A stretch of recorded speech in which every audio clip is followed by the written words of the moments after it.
white supremacy is wild to me for a few reasons. First of all, I feel like every white supremacist I've ever seen is pretty much the least supreme looking motherfucker.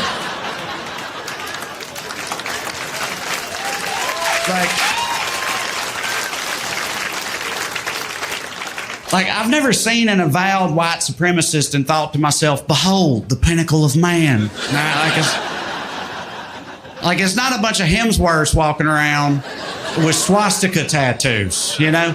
It's not. Your average white supremacist walks in looking like Busted Magazine's fuck up of the year, 2005. Walks in with a tattoo on his neck of a skull that's got more teeth than he does.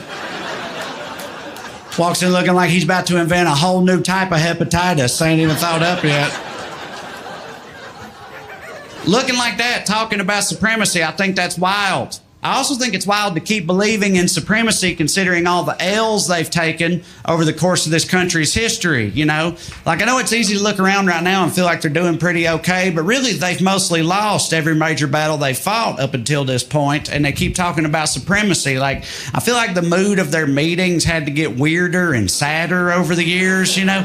Like, they came into the meeting in 1865, like, okay, so they freed all the slaves. Big whoop. Look, they still can't marry our women. They still can't go to our schools. Hey, how's any of that ever going to change, guys? It ain't like women can vote, okay? It's going to be fine. It's going to be fine. 1965, they come into the meeting like, okay, so they can drink from our water fountains now, so we can't legally harass them just for coming into the same diner anymore. But look, there's got to be something we can do to legally harass these people still. Come on. Jimmy, Johnny, Lee, Roy, Leroy, Ricky, Randy, Billy, Bobby, Mike, Steve, Stuart, Stanley, Danny, David. You guys are cops. Put your heads together.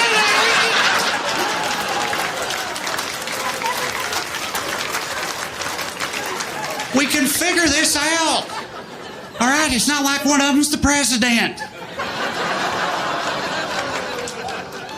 2008, they come in kicking shit over like, okay, all right, this is a tough pill to swallow, I'm not gonna lie. But look, we gotta focus on the positives, guys. Like, hey, it's not like they're gonna start taking the Confederate flag down, all right? They're not gonna start pulling down the statues or renaming the streets or nothing like that. And hey, gay people still can't get married. That's something, right? Some guy in the back's like, aren't some gay guys white men? Shouldn't they be supreme too? It's like, no, Bobby, they don't count. You know that. Listen, we got to focus on the positives, guys. Like, hey, there's still no blacks in country music. Same guy in the back's like, what about Darius? Shut the fuck up, Bobby. Jesus Christ. Gay marriage gets legalized, they're just smoking cigarettes, staring at the wall. Like, I don't know. Y'all know what transgenders are? And they've been flailing with that shit ever since, but they mostly lose, you know? The other reason white supremacy is wild to me is I feel like I never really identified as white. I'm not about to do some Rachel Dolezal shit. That's what I'm about to do. This will make more sense in a minute, I promise.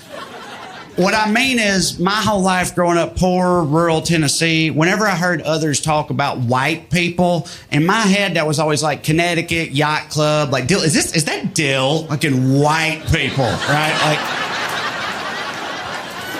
Like white people. And I didn't know what I was, but I knew I wasn't the same thing as them. And it was very confusing to me as a young man. Now that I'm an adult, it couldn't be more clear. I'm not white, I'm white trash. Right? And it's like, and it is different. It is different. There's a whole list of differences. Like, white people got a trust fund. White trash people got trust issues. It's like, white people got a sister who's secretly a lesbian. White trash people got a sister who's secretly their mama. White people play golf with their boss on the weekends. White trash people play scratch-offs with their rent money on payday. Different.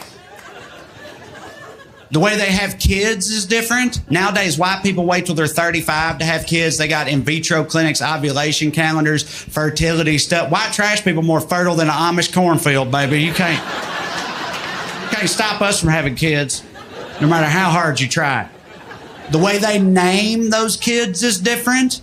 White parents are like, Brayden, Paisley, it's time for your piccolo lessons. Right? White trash parents are like, Remington, Bassmaster. Quit exploding them frogs, get in the goddamn house.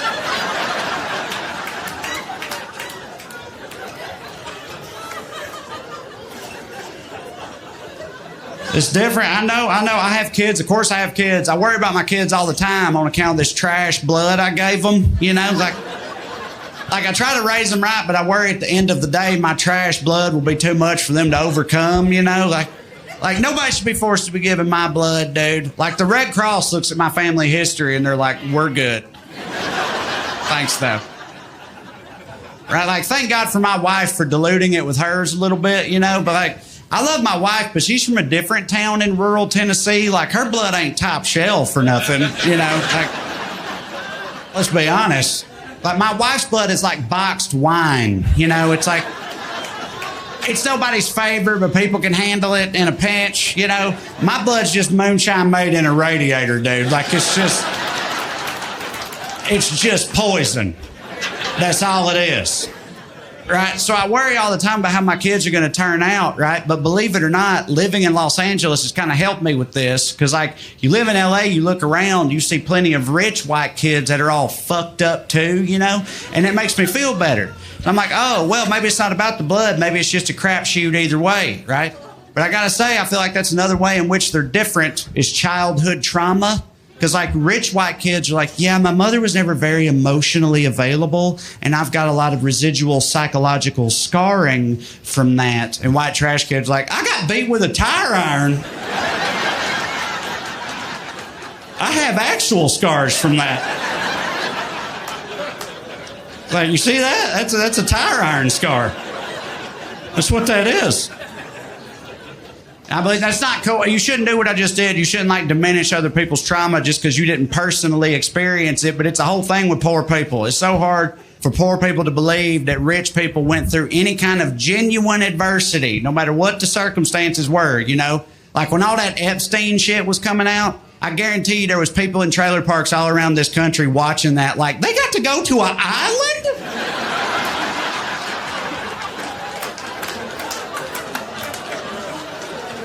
I was in my uncle's El Camino. What the fuck?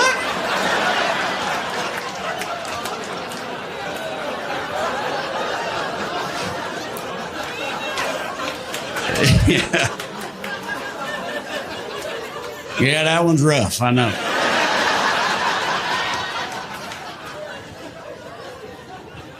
But yeah, I don't know. Obviously, I'm just trying to be a good trash daddy. That's all I'm saying. Trying to be a good trash daddy. Sometimes I worry I've overcorrected. Sometimes I worry that mine are too California-y, you know, like my older son, he's a vegetarian for moral reasons, right? Which, like, that's fine with me, but you know what my papa would say about that? Fucking, he'd get canceled for it. I can tell you that much. It wouldn't be good. I just look at them sometimes, I'm like, man, these kids are soft. They're fucking soft, right? But I realize I'm such trash that what I think is soft is actually just a standard middle-class American upbringing, right? Like, that's all it is. Like my wife went school clothes shopping for them, and she let them pick through what she brought home, and she told me, she was like, yeah, they don't like anything in this pile, so I'm going to return those tomorrow. And I was like, what do you mean they don't like anything in that pile? What does that have to do with anything? They know when I was a kid, school clothes came in a garbage bag after my older cousin went back to juvie. I've been a Raiders fan for 30 years because of that motherfucker.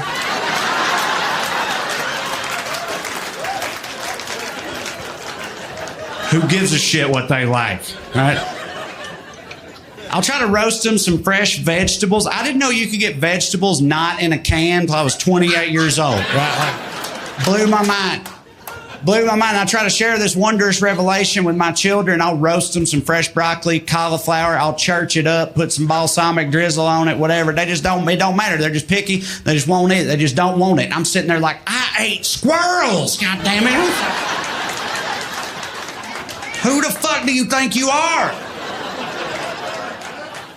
The other day, my 11-year-old got cold in the house, so he just went and turned the thermostat up a little bit. Like, didn't ask somebody nothing, didn't say nothing to nobody. Just walked over there and just turned it up. I could feel the souls of my ancestors telling me to slap his ass. But I didn't do it. I didn't do it. Trying to be a good trash daddy. I am.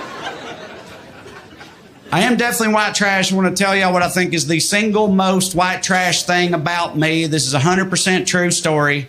So my parents got divorced when I was 7, and I know you're like, yeah, we figured. Can't believe they were married at all. But yeah, they were.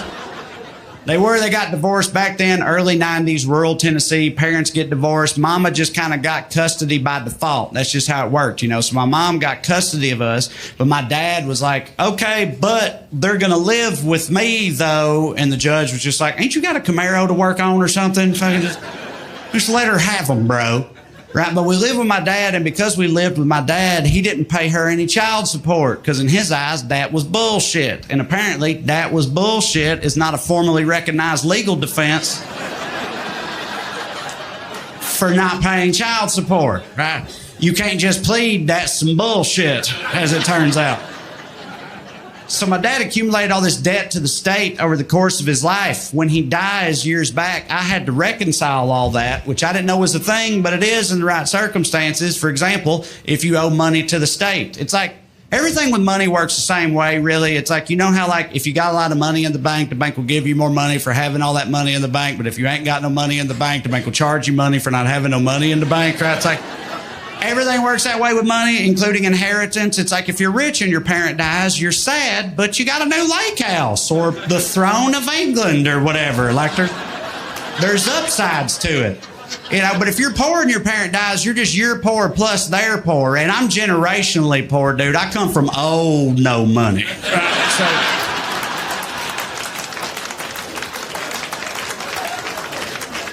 So I was trying to figure out what I was going to do. My friends see this. They become concerned. They're like, damn, man, who you owe money to? It's like, I got to pay his fucking child support, man. They're like, heard that, but I thought you had both your kids. No, not on them, on me. I'm so white trash, I got to pay my own child support. And the worst part is I can't stand this little motherfucker. Always laying around my house, eating up my food, starting fights with my wife, talking shit about me in my own head. He sucks. So I was trying to figure out what I was going to do, and I finally get a call from the state of Tennessee one day. They're being very helpful. They're like, is there anything we can do to help? Like, are there any assets you can liquidate? And I was like, what? And they're like, is there any shit you could sell? I was like, oh, yeah. I was like, well, there's the house I grew up in where my Mima still lives. And they're like, that's perfect. So what you do is you sell that house, use the proceeds to pay us off, do with the rest as you see fit. And it all kind of clicked for me in that moment. And I was like, so you're telling me that I need to sell the house I grew up in where my Mima still lives so I can pay y'all my own child support? And she was like, can we call you back? And I got a call a couple hours later from her manager, and he was like, yeah, listen, don't worry about that. We wiped all that out. We took care of it. And that's the first time in my life that I was like, damn, maybe I am wise.